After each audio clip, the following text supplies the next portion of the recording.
The new year means some new laws going into effect here in Ohio, minimum wage going up, and students can get time off for religious holidays. 19's Vic Gideon breaking it all down for us. Plenty to pay attention to in 2025. Now, some of these laws, like minimum wage, we could predict. The wage for workers has gone up every year since 2006 to keep pace with inflation. Other laws, like the bathroom bill, hotly contested and making national headlines. A new law will prohibit students from using school restrooms and other facilities that don't align with their sex assigned at birth.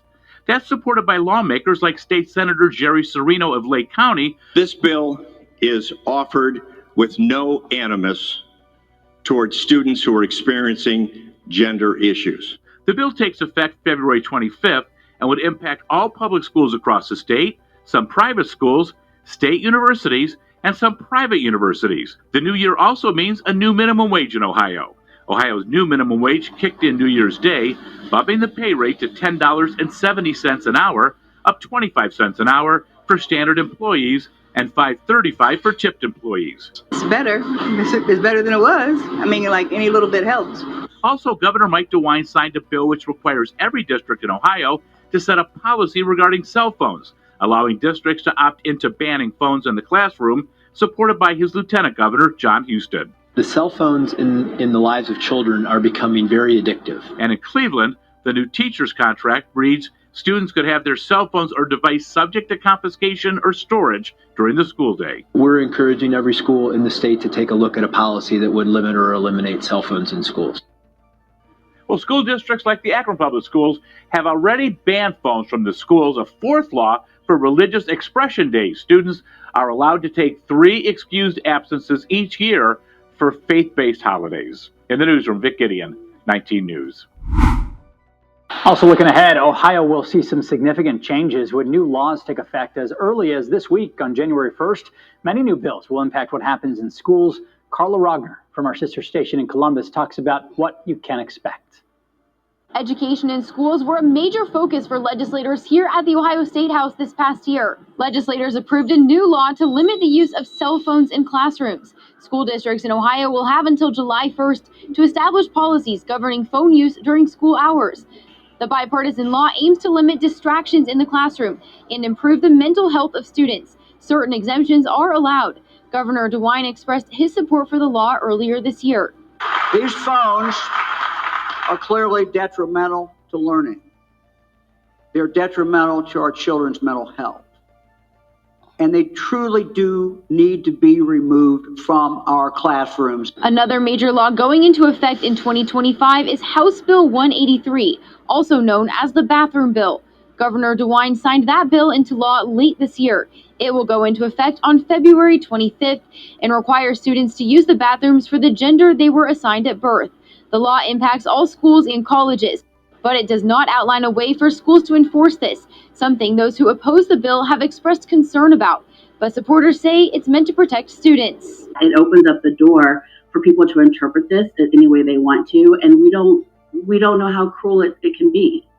How are we supposed to know what? Are they going to check every single child before they use the restroom? The situation here protects girls and women, and I think that's really what was needed. This is why I believe the governor signed the bill. Another new law that impacts schools includes House Bill 214, which will require public schools to give students up to 3 unexcused absences each year for religious expression days for faith-based activities or holidays.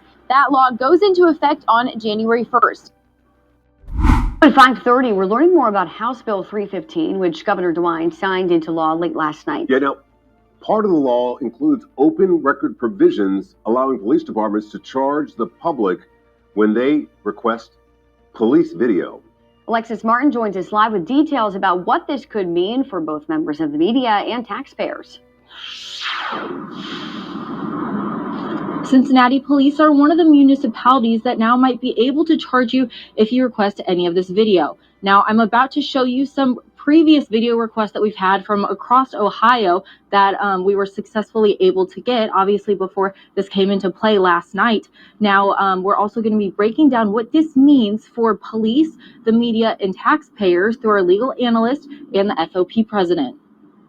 Right now, you're seeing police body camera video from Claremont County. that shows Joshua Ambergate charging at officers with a knife and officers shooting him. After Governor Mike DeWine signed House Bill 315 into law, video like this could cost the media and you money if you want to obtain it. A provision added to House Bill 315 gives police the authority to charge a person hourly when they request video like this. Fox 19 Now's legal analyst Mark Crumbine says this applies to any police video, like dash camera or body camera footage.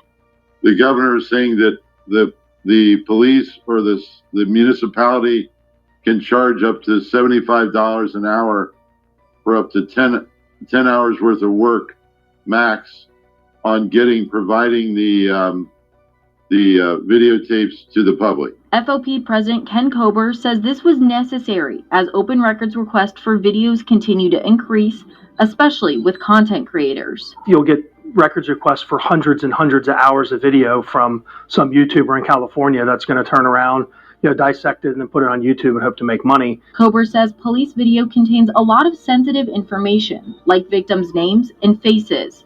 And victims have rights that must be protected. He says body cam often shows private databases from their computers. He says redacting and blurring all of this is a huge undertaking. And that takes time. It also costs money to do it.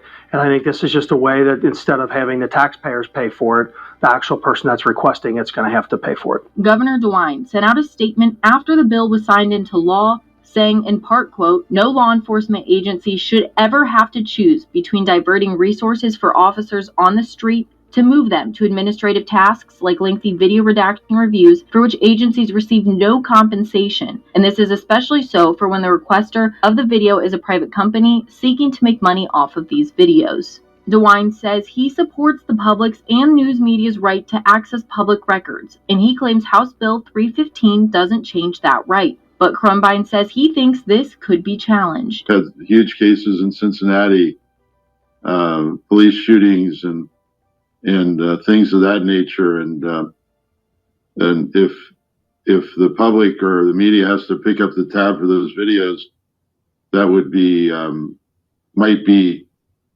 considered a chilling effect and might eventually be considered unconstitutional. Kober argues that paying for police video does not hurt police transparency. Here in Cincinnati, within 24 to 48 hours of a critical incident occurring, if there's body camera footage, if there's surveillance video footage, that stuff's already gone through, been redacted, and that stuff is released during press conference.